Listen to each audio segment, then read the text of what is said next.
हरे कृष्ण। तो हम ये शरणागति के सीरीज में हम देख रहे हैं जपा कैसे हमें हेल्प करता है। तो जपा हमें कैसे ऊपर उठने में मदद करता है ये देखेंगे आज की शीर्ष में। तो डेली हम चैतन्य शिक्षाष्टकम के प्रार्थना करते हैं।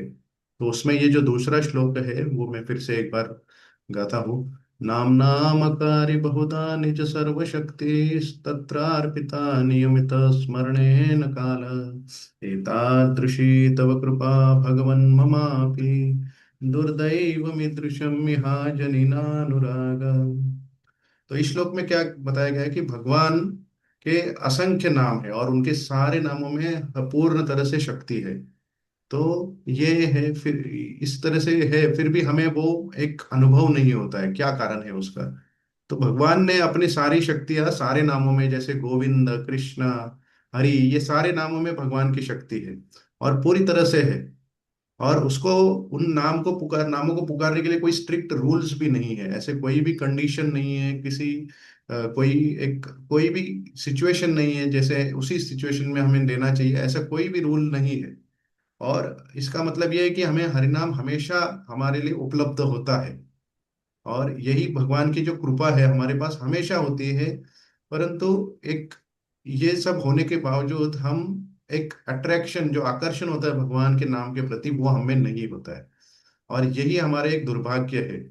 दुर्दैवम ईदृशम इहाजनी नानुराग। ना अनुराग, ना अनुराग मतलब मुझे कोई भी अट्रैक्शन नहीं है, ये मेरा दुर्भाग्य है। तो भगवान की इतने सारे नाम होने के बावजूद मुझे कोई भी अट्रैक्शन नहीं है। तो ये क्यों होता है? तो ये हमारे एक भूलने की बीमारी की वजह से होता है कि हम भगवान को भूलते रहते हैं कि भगवान ने हमारे लिए उपलब्धता रखी है, कि भगवान हमेशा हमारे साथ रहते हैं, परंतु वो हम उनको भूल जाते हैं। हम उनको याद करने के लिए प्रयत्न भी नहीं करते। तो प्रभुपाद ने ये बताया गया है कि जैसे भगवान श्री कृष्ण ने खुद भगवत गीता बताई थी और एक अर्जुन ने जब उनको एक्सेप्ट किया था, कार्पण्य दोषो जो श्लोक है, शिष्य शिष्यस्ते हम शादिमाम प्रपन्नम, मतलब मैं आपका शिष्य बनता हूँ और मैं आपके शरण में आता हूँ, आप मुझे ये ज्ञान दीजिए। तो ये अर्जुन ने एक्सेप्ट किया था और तब भगवान कृष्ण ने उनको भगवत गीता बताई थी। परंतु हम हमारे जीवन में, साधारण मनुष्यों के जीवन में, हम ये इंस्ट्रक्शन जो भी ये सूचनाएं बार बार सुनते हैं, परंतु हम उसको एक्सेप्ट नहीं कर पाते और उसको अप्लाई नहीं कर पाते। मतलब एक्सेप्ट मतलब उसको हमें ये अपने जीवन में उतारना, हम उसको भूल देते हैं, उसको नजरअंदाज कर जाते हैं इस तरह से। तो हमारे ये जो भूलने की बीमारी ये नेचुरली हमारे अंदर होती है। ऐसा प्रॉब्लम ये नहीं कि भगवान नहीं है, प्रॉब्लम ये है कि भगवान को हम एक्सेप्ट नहीं कर रहे, ये हमारा प्रॉब्लम है। तो अलग अलग लेवल पे है, कुछ लोग तो भगवान को बिल्कुल भी नहीं मानते, कुछ लोग मानते हैं बट उसको ध्यान से उनका जप नहीं करते। तो डिस्ट्रैक्शन होता है। डिस्ट्रैक्शन क्या होता है कि कुछ भी सोशल प्रेशर होता है, ऑफिस का काम होता है, घर का काम होता है, और ये सब हमें एक उस नाम से दूर खींचता रहता है। और यही है कि ये बार बार हम उसमें नीचे गिरते रहते हैं और कैसे फिर उसके ऊपर उठा उठा जाए। तो ये जो भगवान का नाम है हम भूल जाते हैं। तो उसके लिए एक उदाहरण हम देख सकते हैं कि छोटे बच्चे की, जो बहुत ही छोटा बच्चा है, जो अभी अ, जमीन पे चल नहीं पा रहा है, प्रॉपरली चल नहीं पा रहा है, तो वो एक तरह से उठता है, चलने की कोशिश करता है और फिर से जमीन पे गिर जाता है। तो वो जिस जमीन पे गिरता है उसी जमीन का सहारा लेके वो फिर से उठ के खड़ा हो जाता है। तो इसी तरह से जब भी हम कोई भी एक, हमें लगता है कि हमसे गलती हो रही है या हम ध्यान नहीं दे पा रहे, तो हम हमें उस हरि नाम का ही सहारा लेके उस ध्यान को फिर से वापस लेके आना है। तो वो हरि नाम ही हमारा सपोर्ट है, यही एक हमें मान के चलना है। और कोई हम अपने प्रयत्न के बूते पे कुछ भी नहीं कर सकते, तो हमें हरि नाम का ही सहारा लेना है। जैसे बच्चा ये ग्राउंड, एक जमीन का सहारा लेके ही खड़ा होता है और उसी जमीन पे चलता है, वैसे ही हरि नाम ही हमें फिर से ऊपर उठने की हमें शक्ति देता है और हम अपने आध्यात्मिक प्रगति में आगे बढ़ सकते हैं।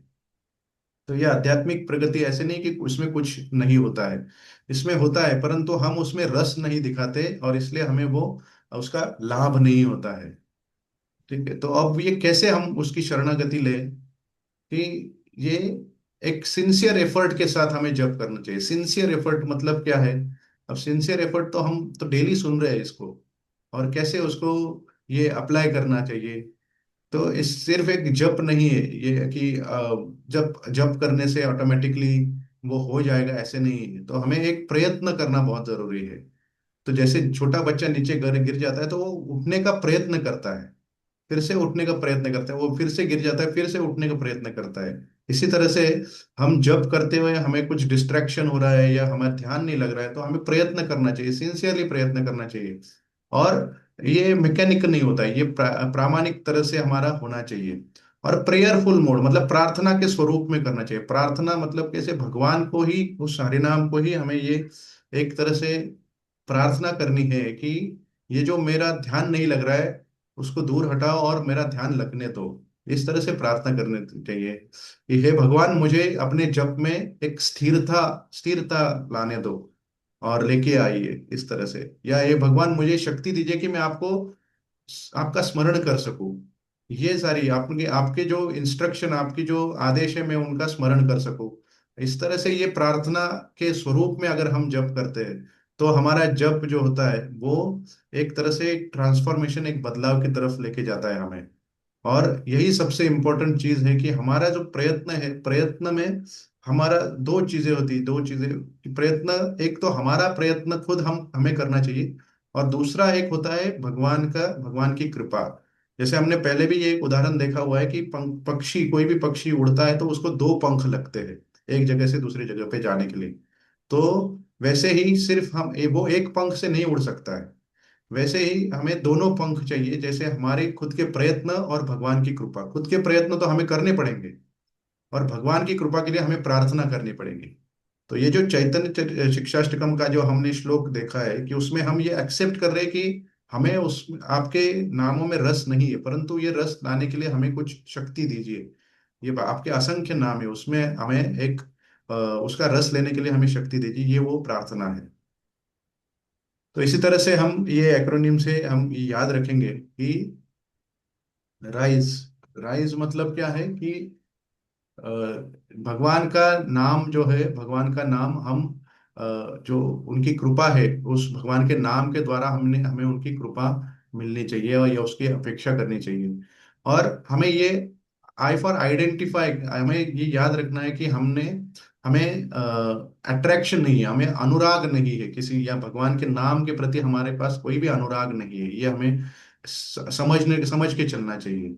और सीक गाइडेंस मतलब सीक शेल्टर, और शेल्टर मतलब हमें शरणागति, एक तरह से हमें वो शरण लाना है, उनका सहारा लेना है। किसका? उस भगवत नाम का ही सहारा लेना है। और E for engage with sincere effort. तो जिस तरह से छोटा बच्चा जो होता है अपनी माता को पुकारता रहता है, उसी तरह से हमें भगवान का नाम पुकारना है और भगवान की शरणागति, भगवान से शरणागति की प्रार्थना करनी है। तो इसी तरह से हम जब करेंगे सिंसियर एफर्ट के साथ और एक फुल शेल्टर, भगवान का पूर्ण शरणागति लेने का प्रयत्न करेंगे, जितने भी हमें प्रॉब्लम कठिनाई आएंगी तो हम ये अपना प्रयत्न शुरू रखेंगे। इसी प्रार्थना के साथ आज हम जप करेंगे। तो आप सबसे अनुरोध है कि आप अनम्यूट करके अपना जप शुरू कर सकते हैं। हरे कृष्ण।